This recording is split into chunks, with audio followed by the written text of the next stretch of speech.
Assalamu alaikum, everybody. Today I am going to be talking about an anime I started watching called The Heroic Legend of Arslan.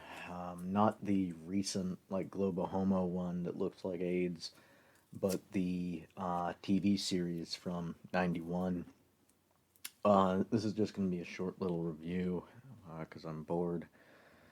So basically, I'm kind of I'm disappointed in it, and that's because while it looks nice, while it has decent character design, um, the music's okay, I guess, etc. It has bad writing. So the first what you should know is that these episodes are 1 hour long, so that's equivalent to about three normal anime episodes. Um, the issue is firstly that there's no tension in the writing and there's no, or at least there's not much problem solving. Just to give you some context, the basic premise, and you can look the rest up, is that, like, there's some kid and his dad who's a king, or so the Germans would have us believe, gets killed. Then, like, he needs to get his kingdom back from the Lusitanians, who are, I guess they're supposed to be like the Eastern Roman Empire or something.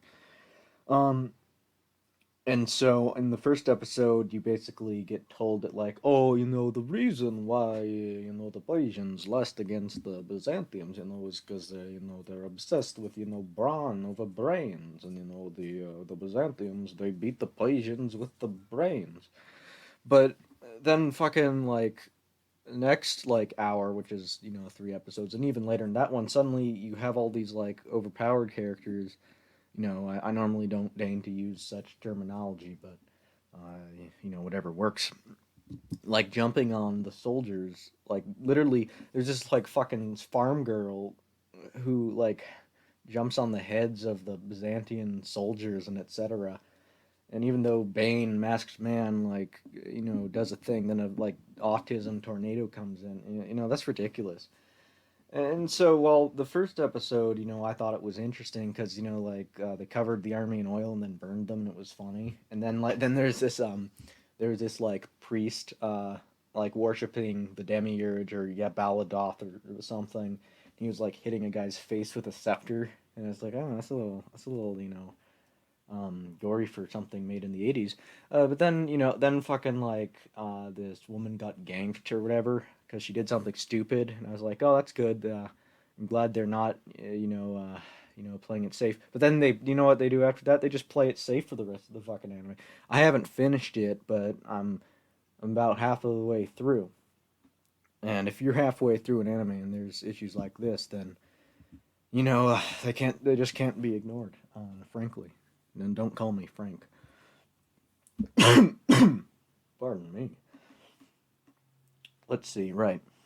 So then you get this femoid character who's like a priestess or a priest, and she's like, like, she's like overpowered and nothing can hurt her or whatever. Uh, and so you get this cast of characters, and they're like, then they just start, like, winning every single encounter they get in. There's no tension, and this is best exemplified in this one section where they're trying to pass over a gulf to another kingdom to seek refuge, which doesn't, if they're so overpowered, I don't see why they'd have to seek refuge. That's neither here nor there, though. And so basically, the son of someone that they killed, but not really, because he killed himself, is there, and he, like, he has, like, he looks like Guts, but he's not Guts, and he has, like, a big sword or whatever, uh, and, like, he's blocking the way, and he's like, you're gonna have to go through me, and but I'm watching, and it's like, oh, look, it's another goon, and then, like, then there's some, like, Byzantine soldiers there. I guess they're Lusitanian. What a fucked up name, naming it after a ship where hundreds of people died. Man, that's fucked up. That's neither here nor there, though. And then what happens is that, like, they get into this, like, stupid duel, and then fucking, like the other empire shows up, and it's like, yay, you know, heckin' good, like, you're gonna have to go through us because you're in our territory, and it's like, okay, well, maybe like the guy's gonna do something, and so like he strikes they're on like a suspension bridge, and so like the guy with the big sword starts like slashing the fucking like the wood. And it's like, oh, maybe there's gonna be an interesting development. Maybe like someone's gonna die. Then a fucking like eagle comes in and just starts pecking like out of nowhere. I mean, he was there was like a slight teasing of it, but that's retarded. And like starts pecking out his eyes or whatever. And it's like that's so that's so fucking like dumb. Like, who in their right mind would write that, right? Like, and then what happens is that like the prince, he's like, "Oh, I'm thanks for being here." Then everyone starts cheering, and then the fucking eagle starts cheering, like going, kind of like the stupid penguin in Evangelion, but it's not Evangelion. It's like congratulations, etc.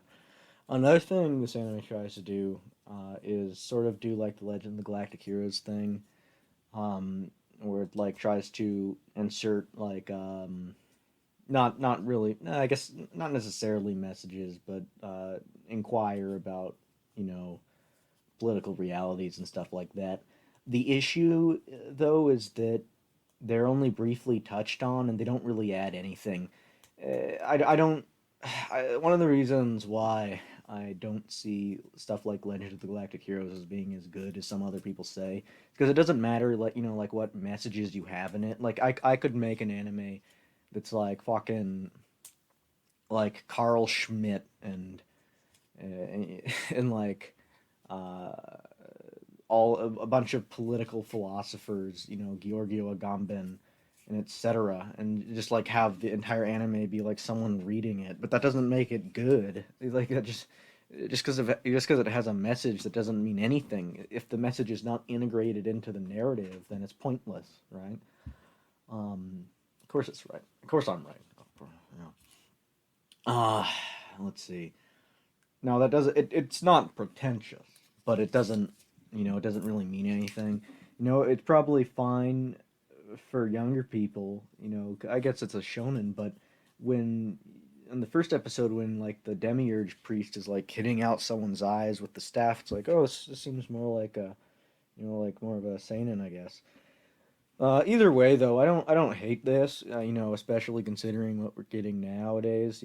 Just like autism and really stupid stuff for really stupid people, and it does look very nice. The '80s anime aesthetic is very pleasing to the eye, but if there's no tension in the story, and if it's just like people running around and like doing this autism, then you just can't get into it. That's really fucked up.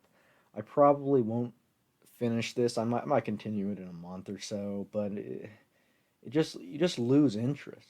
I don't people who say that they like watch things because it looks nice. That's fucking autism. Anything can look nice. That doesn't make it good because the medium is such that looking good isn't really the thing that it's that's most important to it. The narrative is the most important because it's a fucking storytelling medium. So I don't buy that autism.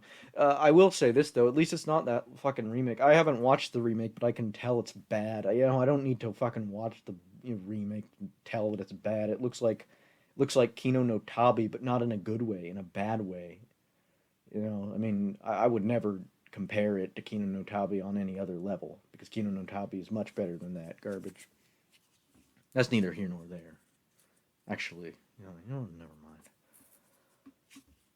I'll probably give this a 5 out of 10. You know, I'm still looking for anime recommendations. It's very hard to find things that sate my appetite for anime because there's just so much trash out there. But until next time, I got you. Marhaba, salam.